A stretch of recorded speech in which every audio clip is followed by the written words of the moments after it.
Hello, I hope all is well. So, hey, get off that computer. Why don't you go outside? Go do something productive. You've been on there long enough. Alright, in all seriousness, these are probably things some of us heard growing up playing RuneScape as kids in maybe elementary or middle school. So, the view of most of our largely baby boomer parents is that video games would simply rot your brain, they were a time waste, and something that had no educational or any other value.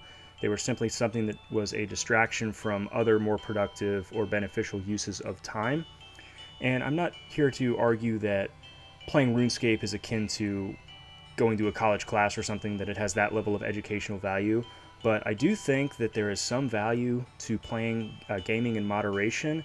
And I'm going to go through a list of 10 ways that I think RuneScape helped prepare us for becoming somewhat well-adjusted adults. Now, I do think there is an issue with people who play, 10, 12, 14 hours a day. I do think that's going to put you a little bit behind in terms of there's not a whole lot of time left in the day for other things that are productive and kind of that make you a little more well-rounded. But according to a study from the National Institute of Health, children who played video games in moderation actually performed higher in cognitive tests than kids who did not play video games. So I thought that was quite interesting, and I think that kind of speaks to the fact that people who are able to play some games, I do think it helps out in terms of development, so long as it's done in moderation. And I think a lot of us RuneScape players, if you look around, the majority of us are not what the stereotype was, going to be the basement dwelling 30-year-old that has no career and nothing going on. I think the fact of the matter is a lot of RuneScape players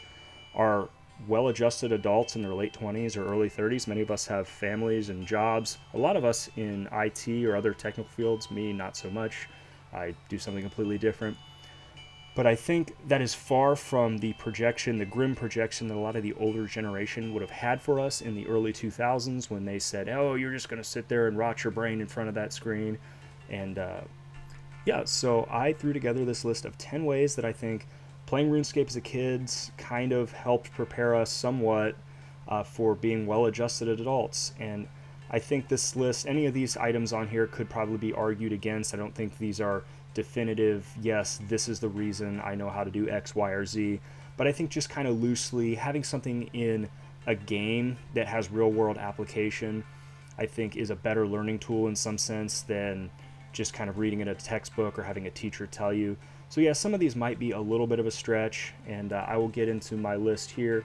This isn't particularly like a top 10 or anything. This is just what I could come up with, and if you have any you disagree with, feel free to point those out, or if there's anything I missed, any other ways that you feel might have benefited you kind of growing up, I would definitely be interested in hearing it, because I definitely think there are way more ways than you were originally thought of. I originally had this planned as like a 5 ways, but I came up with like 7 or 8 kind of quickly, and at that point I was like, you know what, I'm just going to stretch this to 10, because I think this is definitely going to be one of my longer videos. But I think this is pretty interesting, because yeah, I think we definitely, a lot of us kind of beat the stereotype that video gaming had no value. So the first 3 I'm going to look at, I'm going to kind of all lump together because they're all kind of similar but also kind of uniquely different, and that is planning short-term, medium, and long-term goals, kind of those SMART goals that specific, measurable, attainable, and timely, along with delayed gratification and time management. Now, these are all skills that are important in whatever you do, whether that be university classes or your professional career, or even RuneScape. When I look at short-term goals, I might think, hey, I want to get 1 woodcutting level. I want to get from 96 to 99 fire making here. I want to get 1 prayer level. When I'm having to sit down and make long-term goals, I realized like 99 Slayer was a long-term goal I set years ago. I'm closing in, and I will finish that hopefully in early 2023. But anyone who's played RuneScape, I think that prepares you especially for the delayed gratification and setting your long-term goals, knowing those are something you're going to have to work to for a long time. So that may be a promotion you're looking at that's potentially 3 and 4 years out, because somebody at your job has to retire, and before that even becomes available to you. So this is clearly not the only way you could learn this, but I think being exposed to these things, particularly like drop rates, these really high drop rates in RuneScape early on as a kid, kind of lets you or helps you learn to expect that things don't always come immediately to you, and that you have to set those goals, the short and the long and the medium term goals, and eventually, if you work towards them, they should come to you. Additionally, time management is another important thing that I really learned from RuneScape. So I don't know if this was the case for everyone else, but I was only allowed to play on Friday nights, Saturday, and Sunday when I was a kid. So that was basically 2.5 days a week when RuneScape was even on the table for me.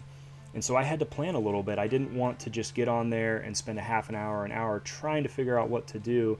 And I'm not saying I was the first one to discover EfficiencyScape, because I certainly wasn't. And at the end of the day, I'm not that efficient of a player. I more or less do what I think is fun. But I hated to just spend some of that precious few hours that I got each week kind of sitting there deciding what to do. So I think making those goals and then being careful and thoughtful with how I was spending my time in RuneScape kind of helped translate into success later on at the university level and then now in the working world. And I'm not saying the only place I learned these is from RuneScape, but that is one of the early areas where I really had to focus on things like goals, delayed gratification, and time management. Next, I have overcoming adversity, and that's something that can happen to you in all phases of life and all phases of RuneScape. So whether that be going, 4 times drop rate on something you need, or being right at the end of a Cerberus kill and getting killed because you were just not paying attention or you made a mistake. So RuneScape has definitely taught me at least, that adversity happens and that, you just got to pick yourself up and get right back at it, because if you stay down, you're not going to get anywhere.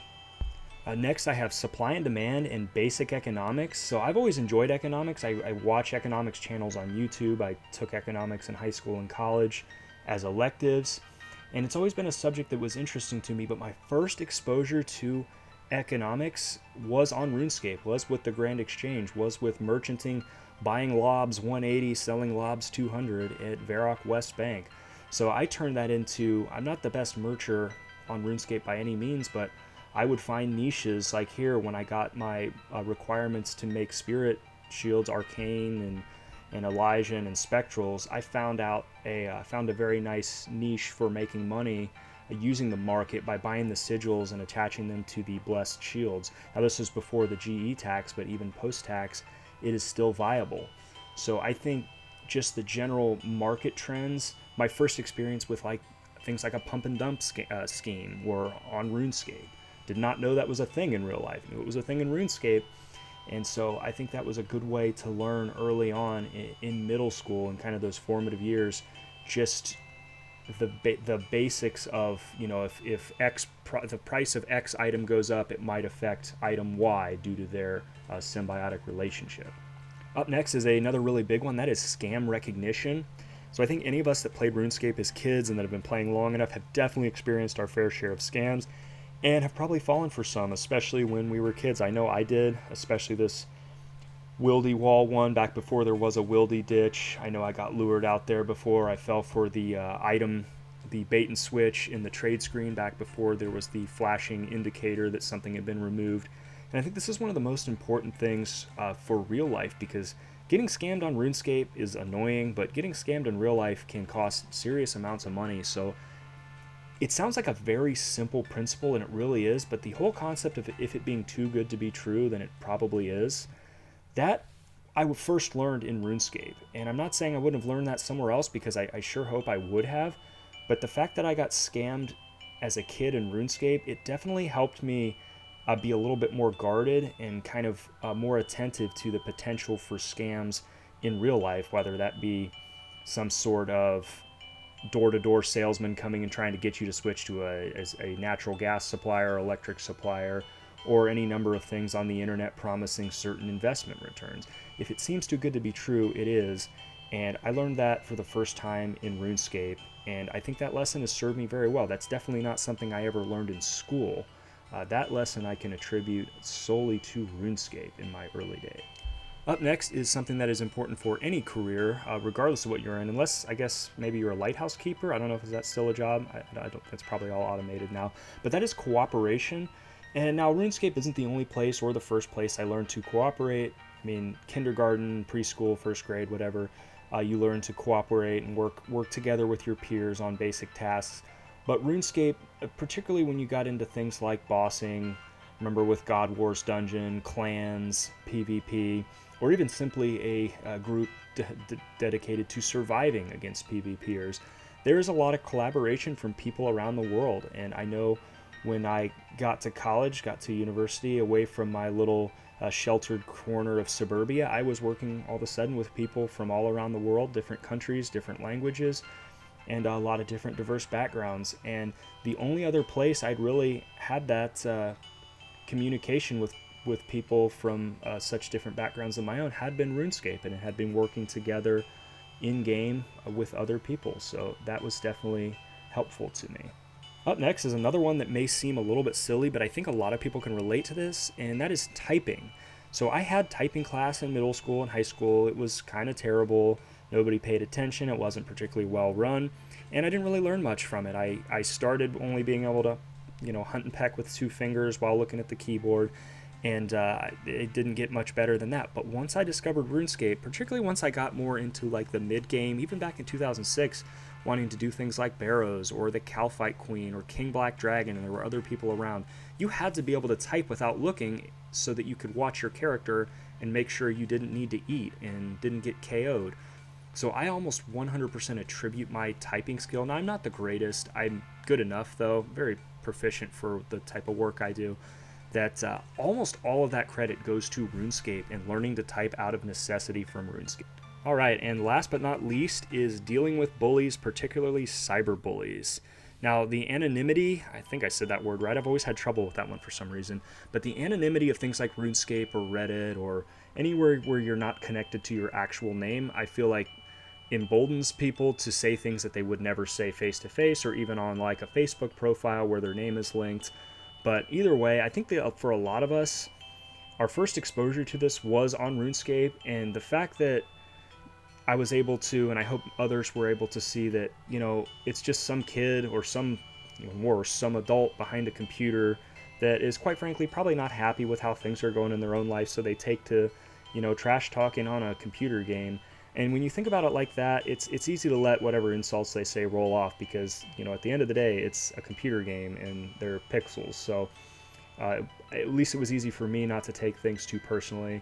And I hope others kind of learned that lesson as well. I know I've heard at least that the problem is pretty bad today with today's youth. It's kind of sad to think that I'm no longer part of the youth here sitting at 30 years old. But I definitely value all the lessons I learned playing RuneScape. It was certainly a hugely important part of my formative years. Anything that's been part of your life for 17, almost 18 years, it would be hard to argue that it is not.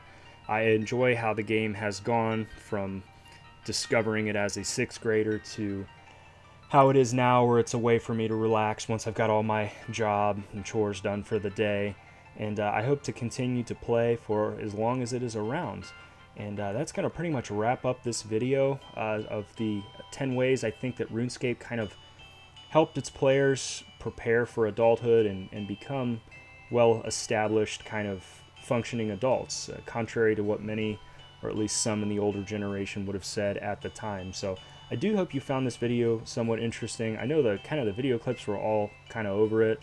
I did try to make a couple little skits kind of demonstrating the things I was talking about as I was talking, but other than that, it was just kind of some background footage like this. Here's a good example of my time management in action here. A lot of times I may only be able to hop on the game for 5 or 10 minutes at a time, and that's how I'm over 21 mil farming experience. It's my #1 money makers. Taking advantage of these cheap Snapdragon seeds. Thanks, Tunes of a Mascot. Alright, well, I do appreciate you watching this video. I hope you found it somewhat interesting, and I hope everyone has a happy new year, and I will see you in 2023. Thanks for watching.